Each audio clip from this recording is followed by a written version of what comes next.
ये बाण मेरा चरण भेद नहीं पाया, परंतु अब से मेरे शरीर का ये भाग सबसे दुर्बल होगा और अब कोई भी बाण मेरे इस स्मरण स्थल को भेद पाएगा और यही मेरे इस देह को त्यागने का कारण बनेगा। आपका स्वागत है कालदेव। माता गांधारी का श्राप अब पूर्ण हुआ।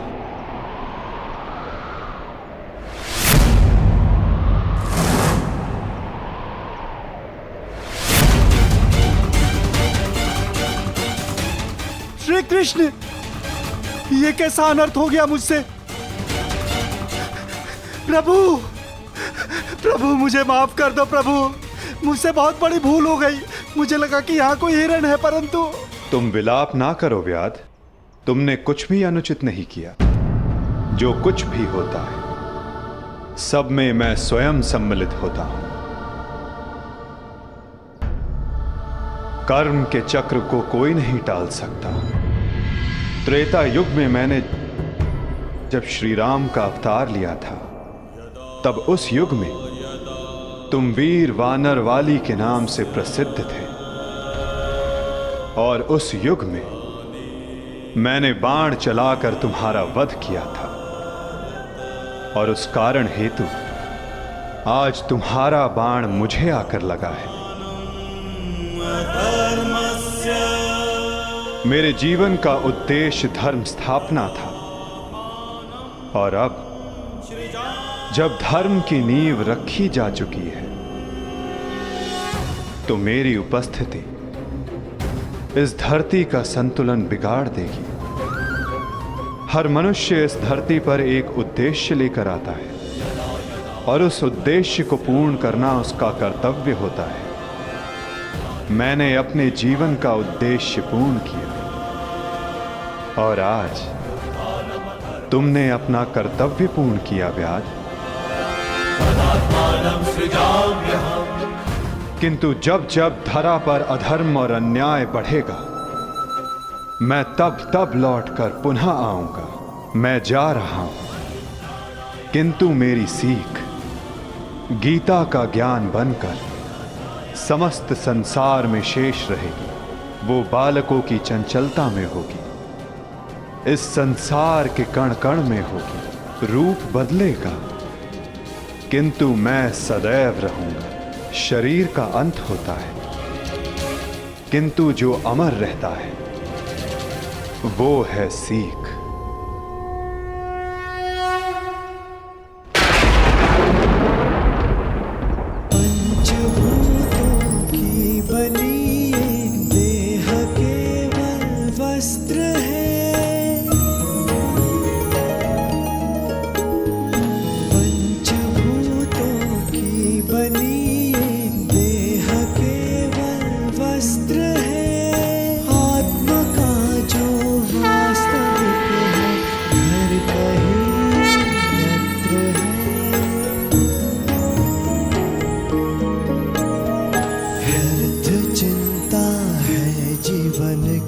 व्यर्थ है मृत्यु का भय, आत्म को ना मार पाते शस्त्र अग्नि ना समय। ईश्वर स्वयं है सृष्टि सारी, कहाँ उसको खोजना। जो भी होता शुभ ही होता, सब उसी की योजना। कामनाएं फल की छूटे, वो ही सच्चा कर्म है। ईश्वर चरण में हो समर्पण, वो ही केवल धर्म है।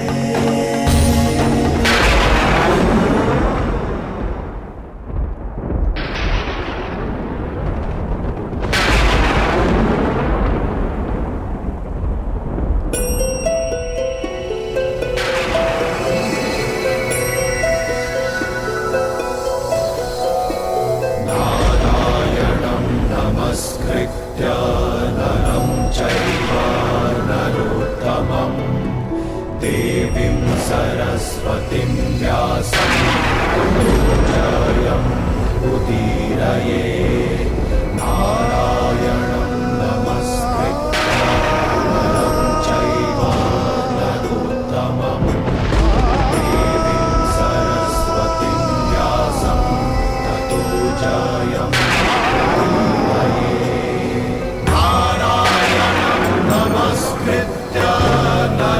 चैव नरोत्तमं देवीं सरस्वतीं व्यासं ततो जयमुदीरये।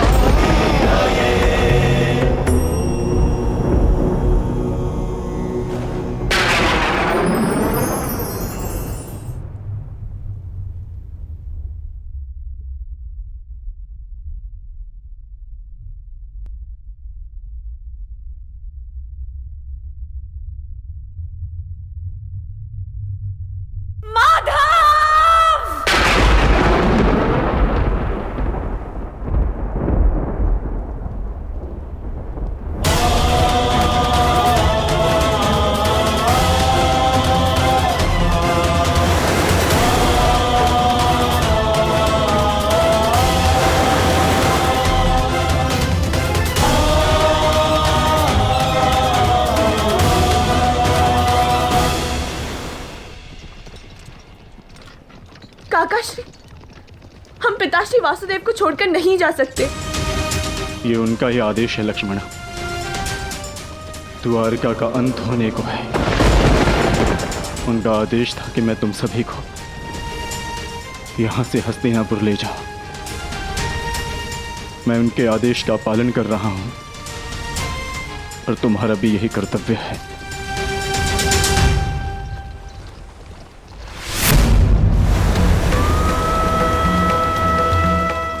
भगवान,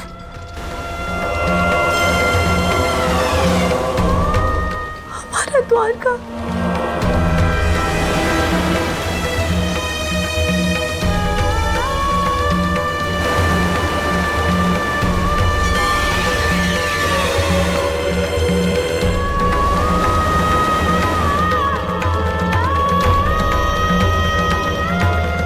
माधव का संदेश था लक्ष्मणा कि लक्ष्य पूर्ण हो जाने के पश्चात समापन आवश्यक है, अन्यथा संतुलन बिगड़ता है।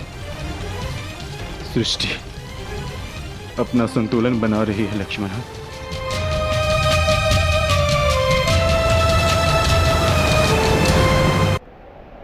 आर्य, आर्य युधिष्ठिर।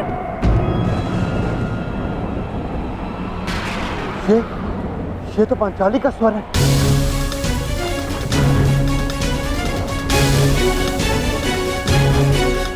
आर्य, आर्य, आर्य, आर्य, माधव। क्या हुआ पांचाली? माधव किसी संकट में है आर्य। द्वारका पर कोई संकट आया, वो माधव किसी समस्या में। हम हाथ पर हाथ धरे नहीं बैठ सकते। शांत शांत शांत शांत पांचाली, शांत। तनिक सोचो, जो हर समस्या का हल है, जो हर संकट का मोचन है, उन माधव को कुछ नहीं होगा। और फिर अर्जुन द्वारका गया है ना। परंतु आर्य। धैर्य रखो पांचाली, माधव को कुछ नहीं होगा।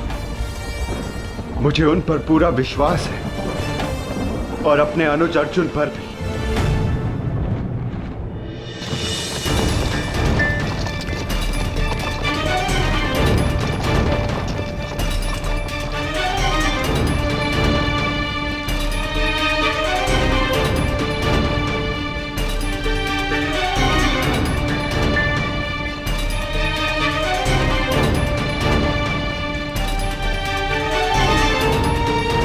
सारथी, रथ रोको।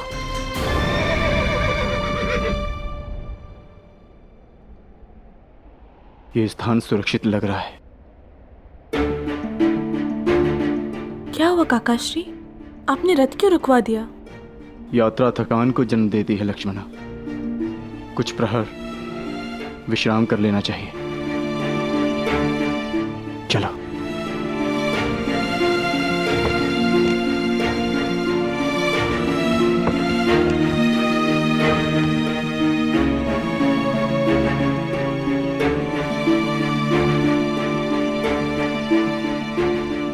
आज मैं तुम्हारा सारथी नहीं हूं पार्थ, आज मैं तुम्हारा सखा हूं। एक ज्येष्ठ भ्राता के समान हूं पार्थ, और जैसा मैंने कहा है वैसा करो पार्थ।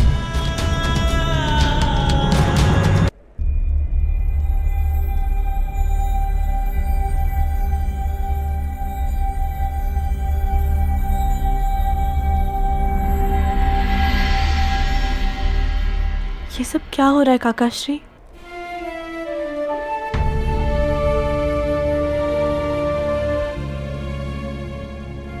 हम सभी मनुष्यों का जीवन एक यात्रा के भांति होता है लक्ष्मणा,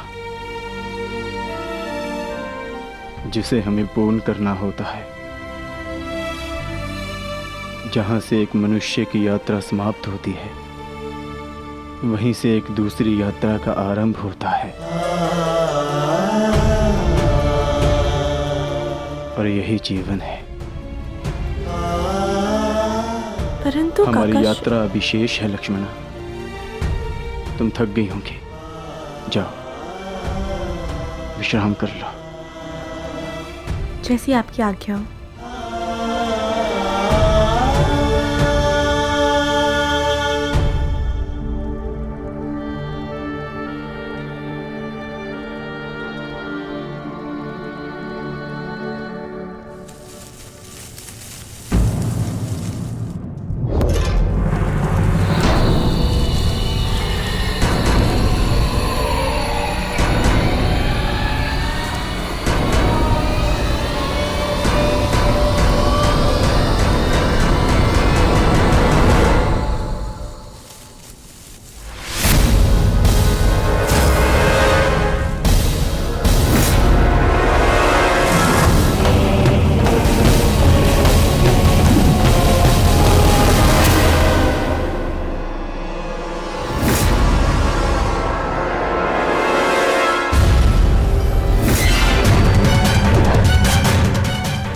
सावधान, पीछे हट जाओ, अन्यथा परिणाम भुगतने के लिए सज्ज हो जाओ। उत्तर दो इसे।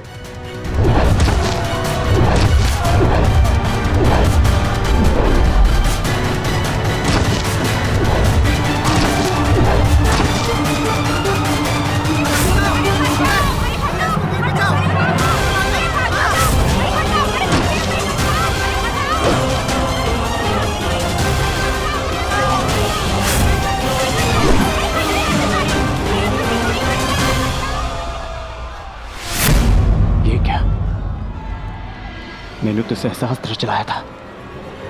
मेरे बाण शस्त्र बाणों में परिवर्तित क्यों नहीं हो रहे?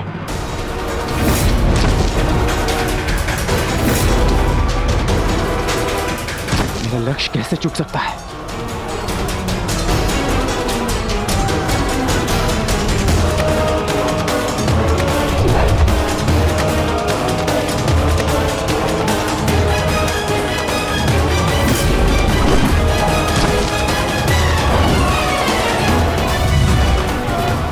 पर्वतास्त्र,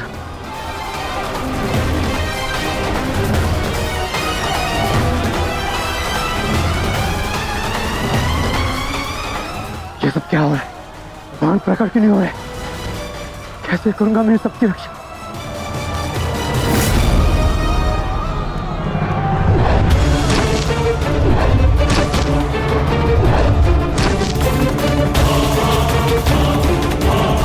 तुम शीघ्रता करो पार्थ, द्वारका की सभी स्त्रियों को अपने साथ हस्तिनापुर लेकर लौट जाओ। किंतु माधव, मैं आपके आदेश का पालन कैसे करूं? कैसे करूं इन सबकी रक्षा?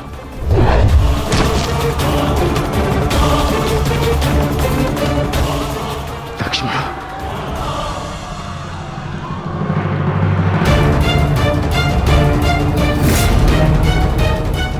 छुप के बैठिए। उठ, उठ, चलो, चल, चल।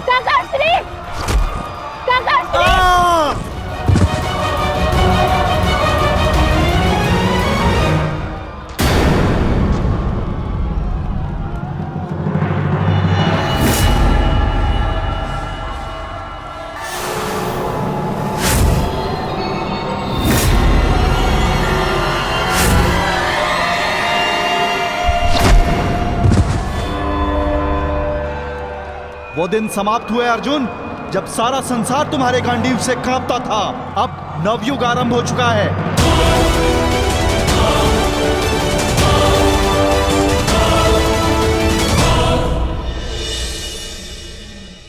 मैं समझ नहीं पा रहा हूं ज्येष्ठ, कैसे मेरे बाण अपना संधान नहीं कर पाए। कैसे मेरे गांडीव की प्रतिज्ञा टूटी। मेरे रहते हुए मेरी सुरक्षा में आई कितनी स्त्रियों को वो कितने धन को लूट कर ले गया। मैं कुछ नहीं कर सका। मैं माधव के आदेश का पालन नहीं कर पाया। जैसे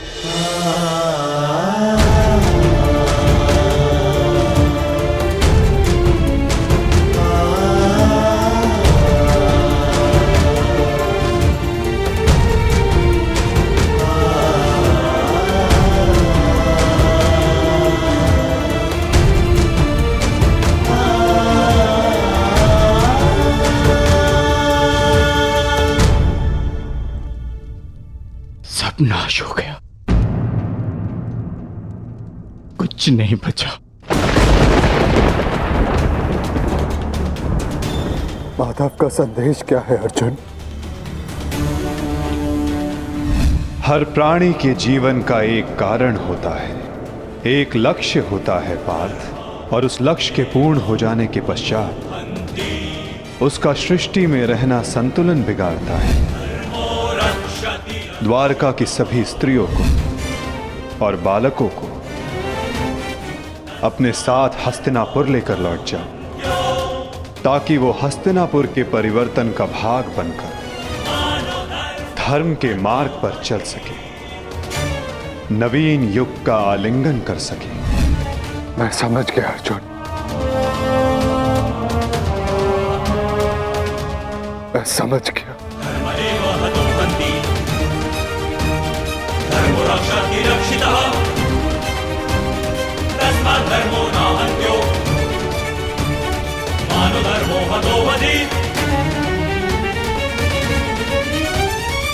परिवर्तन का समय आ गया है। नई पत्तियों को आने के लिए पुरानी पत्तियों का झड़ना आवश्यक है।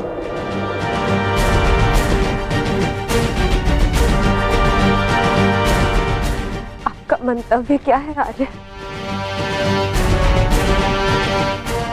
शीघ्र ही सबको सब कुछ समझ आ जाएगा।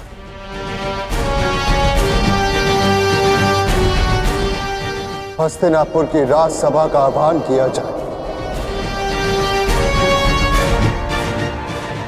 परीक्षित और वृषकेतु को अवश्य बुलाया जाए।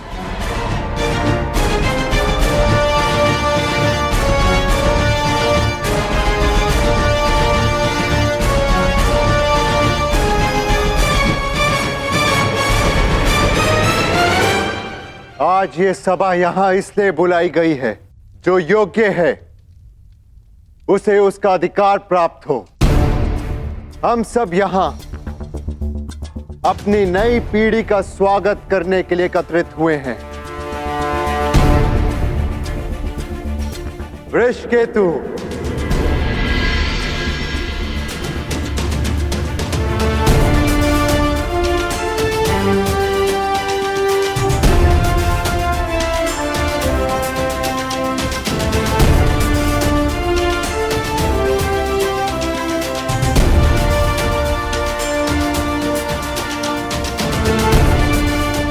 परीक्षित,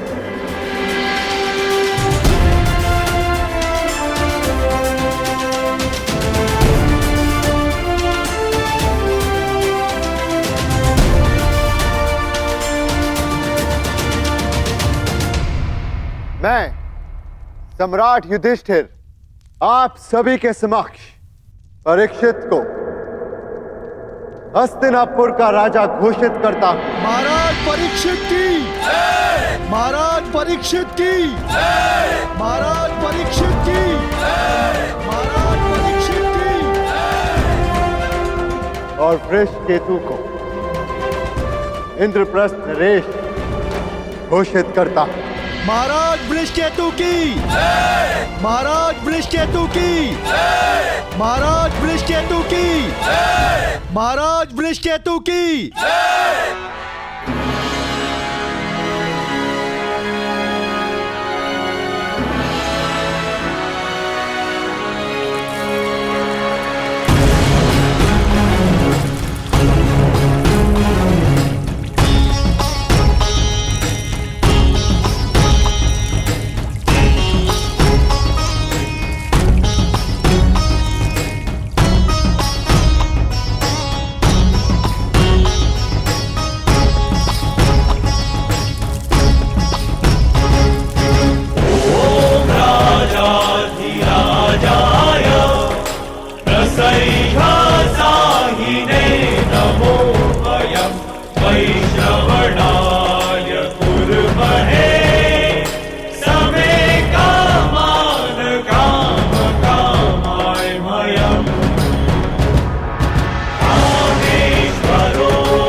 महाराज परीक्षित की, महाराज वृषकेतु की, महाराज परीक्षित की, महाराज वृषकेतु की। सदैव एक दूसरे का साथ देते रहना और स्मरण रखना कि शक्ति बिना उत्तरदायित्व के भान के विनाश लाती है। सदैव अपना उत्तरदायित्व स्मरण रखना।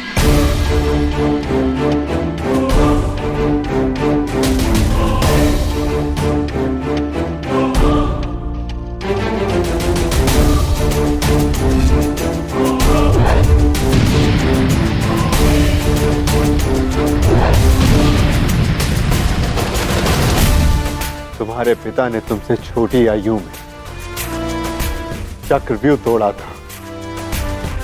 ध्यान रहे, काम, क्रोध, मद, मोह और आसक्ति के चक्र में मत पड़ना पुत्र। हमें तुमसे अनेकों आशाएं हैं।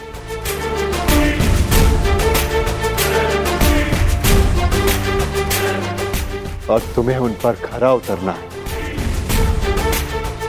मुझे विश्वास है कि मेरे पश्चात परिवर्तन का रहस्य है प्रारंभ होगा। हमारे पिता समाज के लिए प्रेरणा थे। तुम भी उनके जैसे सूर्य बनकर चमकना, उनके यश को और भी अधिक उज्ज्वल करना पुत्र।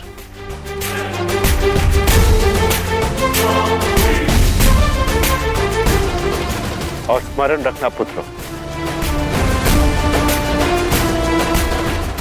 मनुष्य का कर्म उसके चुनाव, उसकी नियति का निर्धारण करता है। सदा शुभ कार्य करना। महाराज वृषकेतु की, महाराज परीक्षित की, महाराज वृषकेतु की, महाराज परीक्षित की, महाराज वृषकेतु की, महाराज परीक्षित की, महाराज वृषकेतु की, महाराज परीक्षित की। शौचमिंद्रिय निग्रह निर्विद्या सत्यं क्रोधो दशकं धर्मलक्षणम्। निर्विद्या सत्यं क्रोधो दशकं धर्मलक्षणम्। दशकं धर्मलक्षणम्।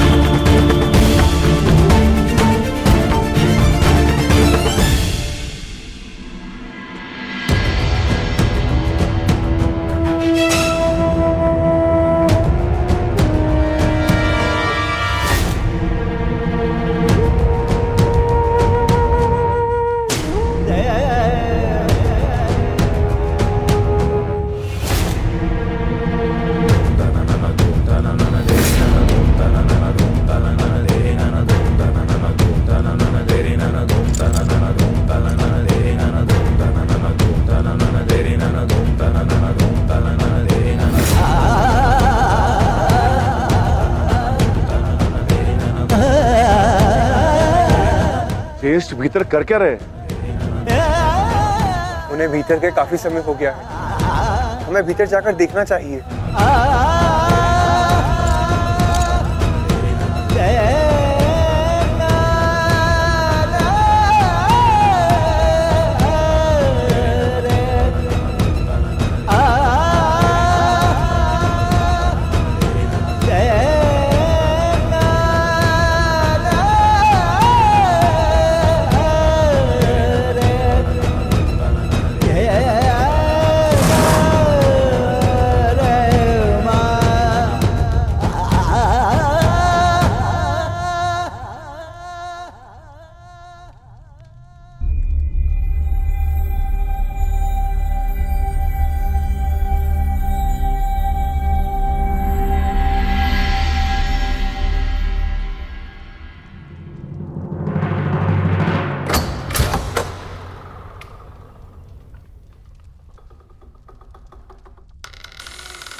ज्येष्ठ, आप इन वस्त्रों में?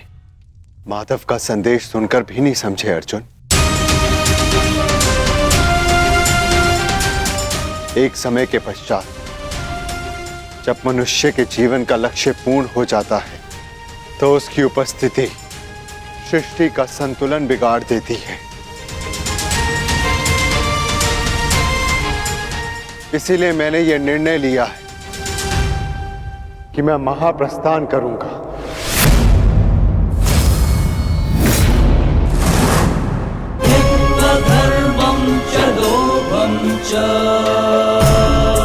किंतु इस प्रकार आप हम सभी को अकेले छोड़ के नहीं जा सकते ज्येष्ठ। यदि आप महाप्रस्थान का निर्णय ले ही चुके हैं तो हम सब आपके साथ चलेंगे।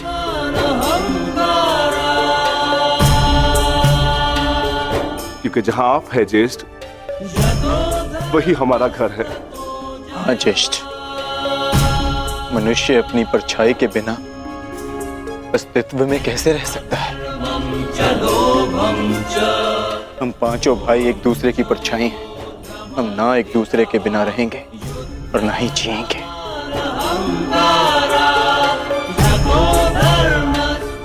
एक बार फिर आप सबने अपने भ्राता प्रेम का उदाहरण प्रस्तुत किया, किंतु मेरा क्या आर्य?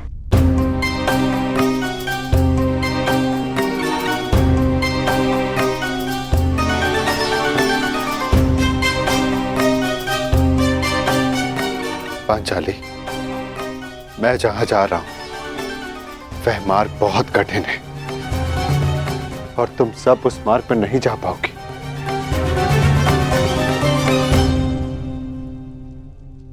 कोई भी मार्ग मेरे जीवन रूपी मार्ग से ज्यादा कठिन तो नहीं हो सकता ना आर्य?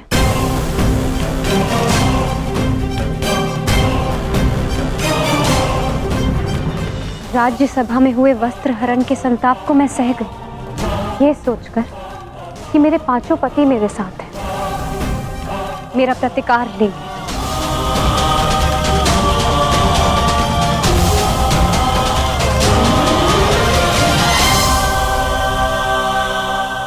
राज्यसभा में हुए वस्त्र हरण के संताप को मैं सह गई, ये सोचकर कि मेरे पांचों पति मेरे साथ हैं, मेरा प्रतिकार लेंगे।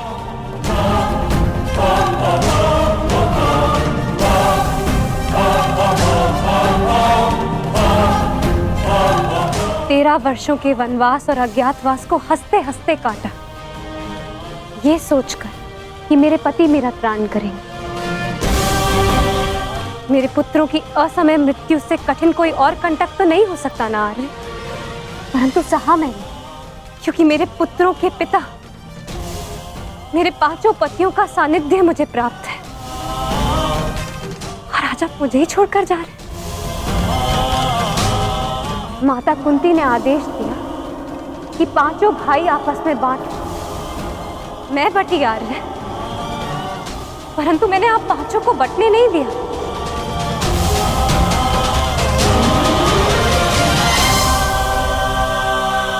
चाहे मार्ग के कांटे हो या पत्थरों की ठोकरें, हम सबका प्रारब्ध साथ है।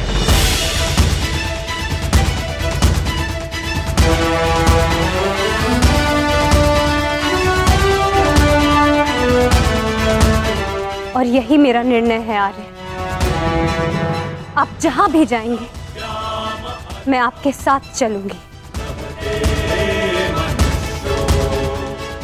और मुझसे मेरा यह अधिकार कोई नहीं छीन सकता, स्वयं आप भी नहीं।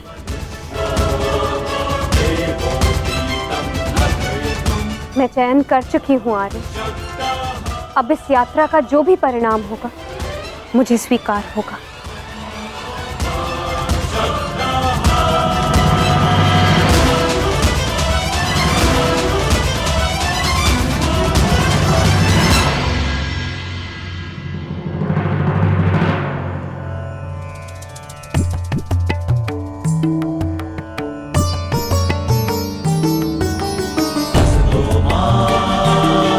सद्गमया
कौरवों और तुम में कभी भी पक्षपात नहीं किया।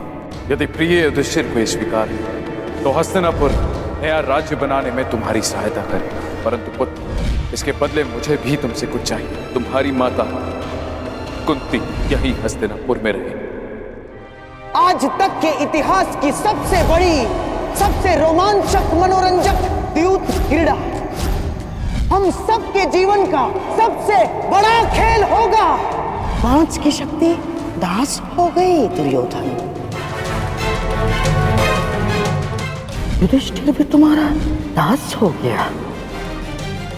जो विजय संसार के सबसे बड़े युद्ध में नहीं मिल सकती थी वो युद्ध के चाल में तुम्हारी हो गई। वो शेष है द्रौपद पुत्री पांचाली।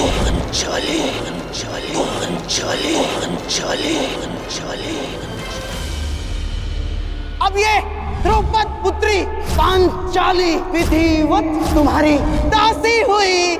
दुशासन, तुम मेरा अपमान करने वाली उस दासी को अपने इन भुजाओं से उसके बाल पकड़कर खींचकर इस सभा में लेकर आओ। दुर्योधन, तुम अपनी सीमा का अतिक्रमण कर रहे हो। वहीं पर उन्हें विराम लगा दो। तुम इस भांति एक स्त्री का अपमान नहीं कर सकते। सावधान दुर्योधन, आप अपनी प्रतिज्ञा की सीमा में बंधे हैं पितामह। आप अपने वचन से बंधे हैं आचार्य। और तुम कर्ण मेरी मित्रता के बंधन में बंधे हो कर्ण। लीजिए ज्येष्ठ आपका आदेश ना मानने वाली दासी। आओ दासी द्रौपदी, आकर मेरी टंगा में बैठो। आओ। वस्त्र हरण करो इस दासी का।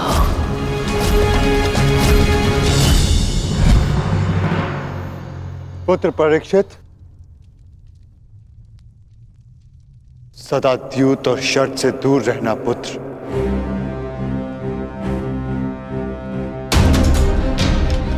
क्योंकि ये मनुष्य को काल के गर्त में पहुंचा देता है।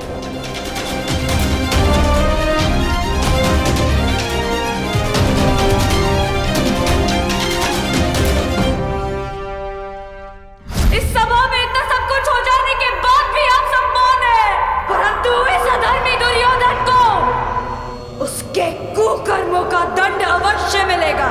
और उससे पहले इस सभा में उपस्थित वो हर व्यक्ति जिसने मौन रहकर ये अधर्म होते हुए देखा, उन्हें उनके मौन रहने का दंड मिलेगा। श्राप है ये अपनी सुता द्रौपदी का।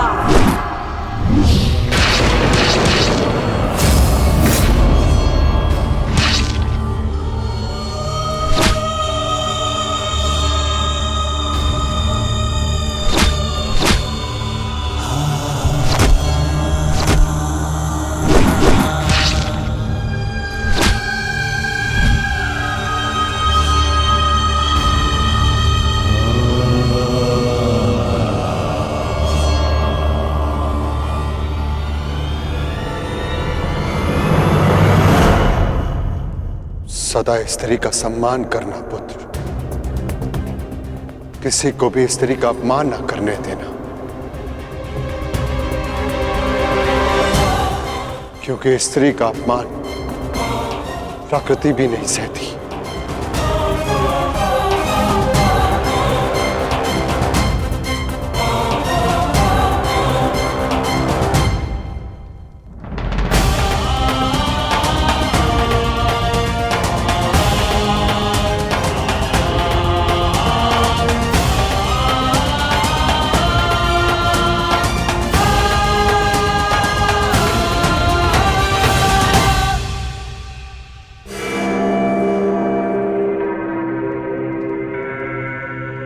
मैं दुर्योधन आज हस्तिनापुर के सिंहासन को दांव पे लगाता हूं। बस दुर्योधन, हस्तिनापुर पर तुम्हारा कोई अधिकार नहीं। तो जिनका अधिकार है मैं उन्हीं से पूछ लेता हूं। पिताश्री, मेरा इस सिंहासन पे अधिकार नहीं, अधिकार है पुत्र, और मैं तुम्हें उस अधिकार का प्रयोग करने की अनुमति देता हूं। यदि एक चौसर इस क्षण बंद न हुई तो परशुराम शिष्य द्रोण के बाणों को कोई नहीं रोक पाएगा। आचार्य द्रोण, आप इस सभा के सभासद हैं और नियम अनुसार सभा के समाप्त होने तक आप नहीं उठेंगे, अन्यथा आप दंड के पात्र होंगे। स्मरण रखना पुत्र,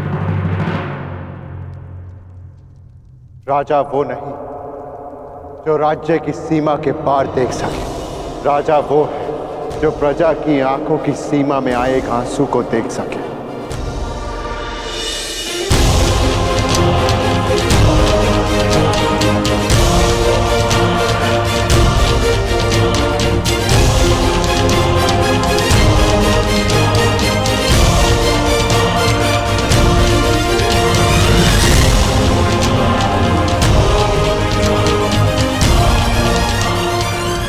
राजनीति